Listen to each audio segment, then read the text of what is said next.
I'm Dan Katz from the University of Illinois, and I'm here with Kyle Chard from the University of Chicago. And we're going to talk to you about a function as a service called FuncX. It enables portable serverless computing to enable scalable data science. Next, please. So data science depends on a combination of data, algorithms and software, computing, and people. And all of these things are changing. Data is getting larger, more distributed, and more dynamic.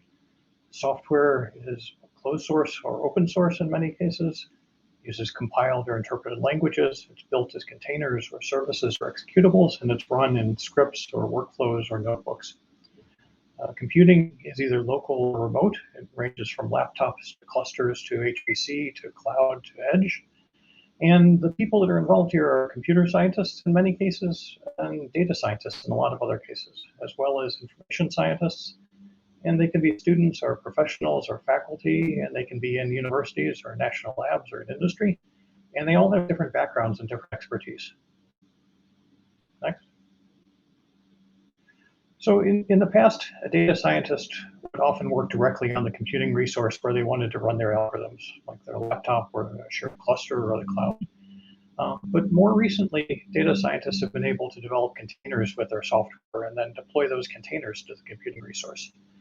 And today, where we are is using serverless computing, which is an even lighter weight and easier to program option, where only the programming functions are deployed from the development platform to one of many execution platforms. Next, please. So function as a service then controls deployment and execution of functions. And a lot of the different platforms that exist are tied to one platform, primarily a cloud platform in many cases. So Lambda for Amazon Web Services or Google Cloud Functions for Google. What we've developed is FuncX at funkx.org, and it's a portable serverless computing platform. And it allows a data scientist to portably run these functions on remote resources, whether those are cloud or HPC or local resources, or things like campus clusters or NSF or DOE-funded HPC systems.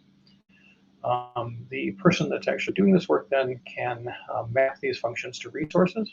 And this enables the functions to be run in a variety of places. Maybe it's where the resources are available soonest, or where the resources are cheapest, or where the data exists. So for example, you might want to run functions on a cluster that is near an instrument that's producing data in real time.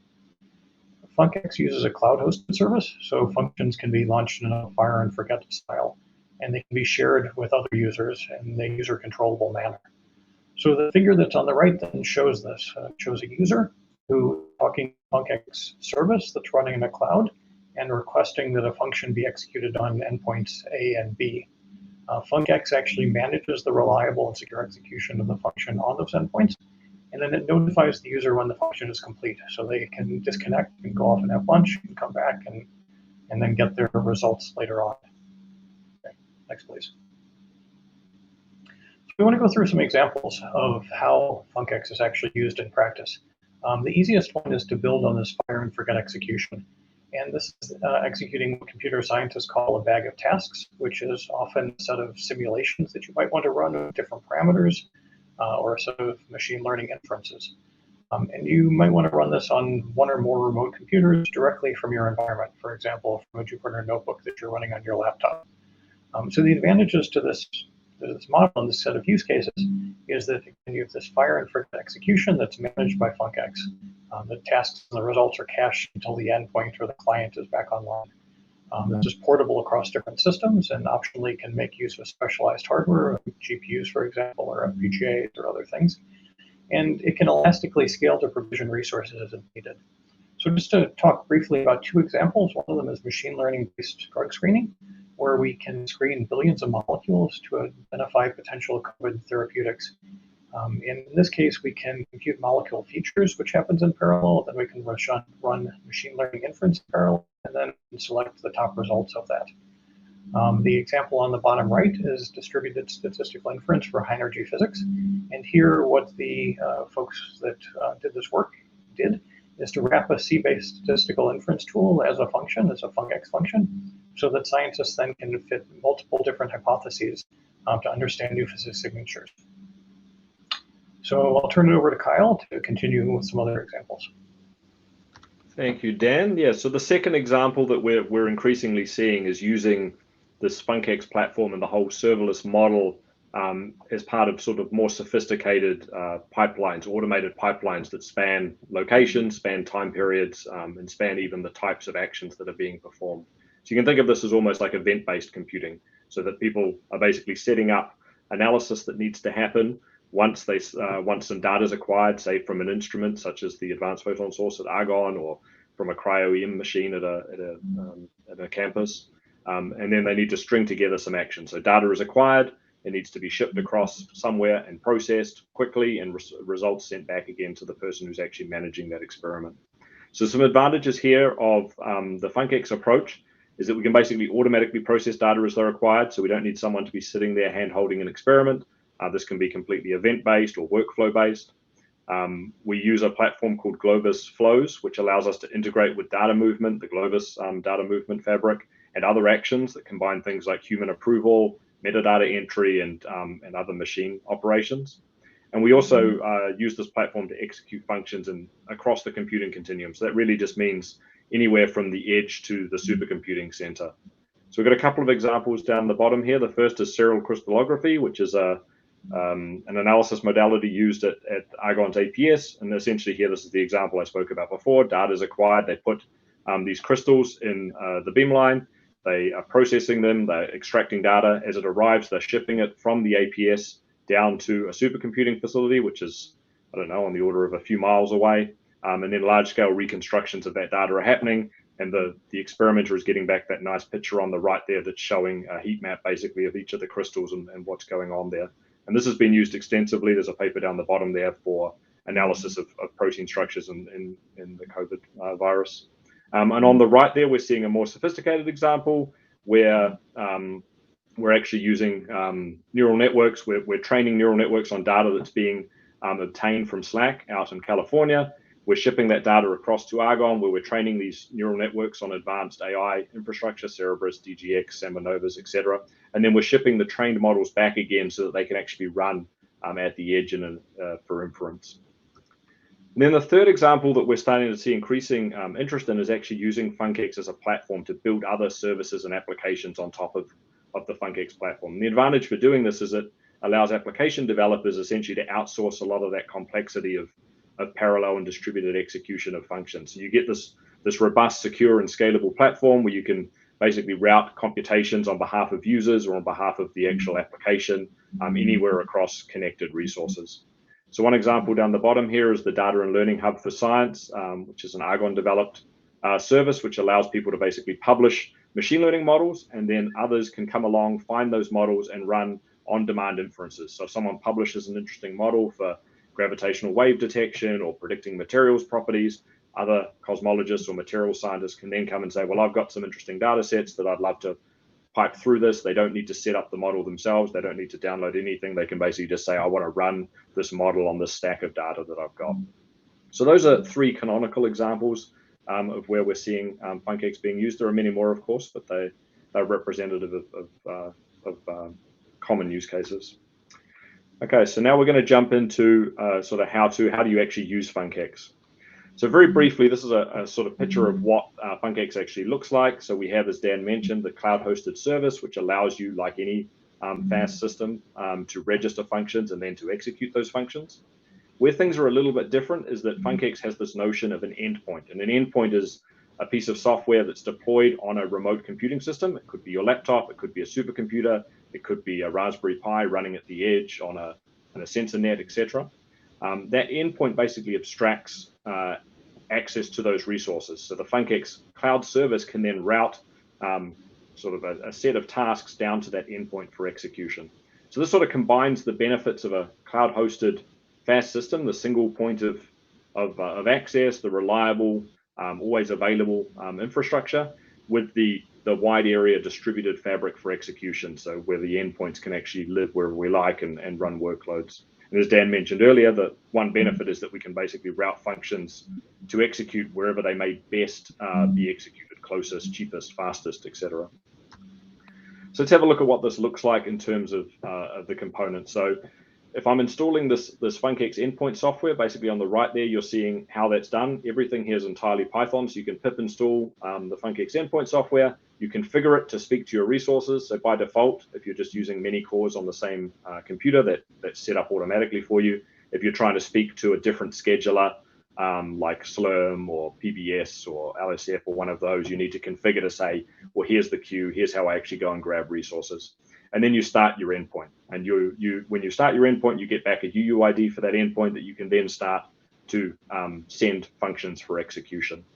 We use the Parcel library under the covers for speaking to the resources, the underlying resources. These can be anything from clusters to clouds. We support about a dozen different backend systems. The endpoint software manages concurrent execution, so it can spin up many nodes on the order of hundreds or thousands of nodes and then manage the allocation of functions to those nodes. The endpoint supports execution in containers, Docker, and then the HPC containers, Singularity and Shifter. And the endpoint software also has some access control in there. So if permitted, you can share access to your endpoint with other people. So I run an endpoint, for example, on the Theta supercomputer at Argonne. I can share it with my colleagues to run workloads in my account, assuming it's permitted, again, by the facility. So from a user perspective, once I've got an endpoint set up, now I want to actually come and use it. We provide a Python API, a software development kit that you can use to register and run functions. So the basic mode of operation looks something like this. You create your client, you define a function, just standard Python. You see here a hello world function.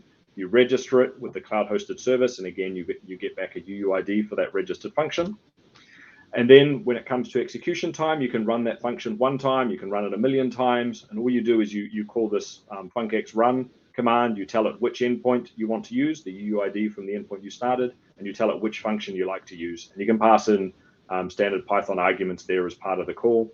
After some period of time, that function will complete execution. It's stored safely in the cloud for some period of time.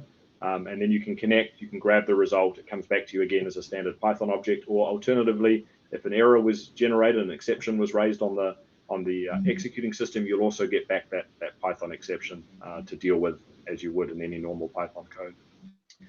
So let me just briefly jump to a quick demo to show you how you can do this. We have a Binder notebook available on funkex.org/binder. I'll just quickly spin up. I'll make it a little bit bigger so we can see it. It takes a moment. The Binder software is great in that you don't actually need to download this tutorial yourself. This is all running in a cloud hosted system. Okay, so as I said before, the first thing you need to do is instantiate the client. A big thing, of course, is authenticating so that you're pairing your user account that's running this with the user account that owns or has access to the endpoint. We use the Globosource software for this, which of course I didn't pre-authenticate on this browser. Let's hope for the best here. All right. Okay, we allow it. So we're just here we're approving access, saying that this notebook can access my account. I'm just pasting in my code there. So now I have an activated Funkex client where I can register functions with the cloud and I can submit them to the endpoints that I have access to. So as I said before, if I want to register a function, just standard Python. If I want to import something in here, I can import my library or import time, any old library. I can call external scripts. So I could call a binary that I have accessible or a shell script and something else. And all I'm doing here is I'm just passing in the hello world function to the register command. So I'm just calling my client, register the function. I get back a UUID that I can now, that's stored for all of time. So I can keep using this UUID for executing functions elsewhere. So now when I come to the executing part, again, we run a tutorial endpoint, so you don't need to set anything up, but if you've pre-installed your own endpoint on a cluster that you have access to, you would have your own UUID here. So I specify the UUID of the endpoint I'd like to use, I specify the UUID of the function that I just registered, and I call it.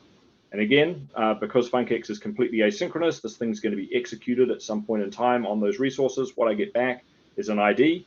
And when I think that function's ready, I can poll Funkex and say, is this thing ready? What's the status of it?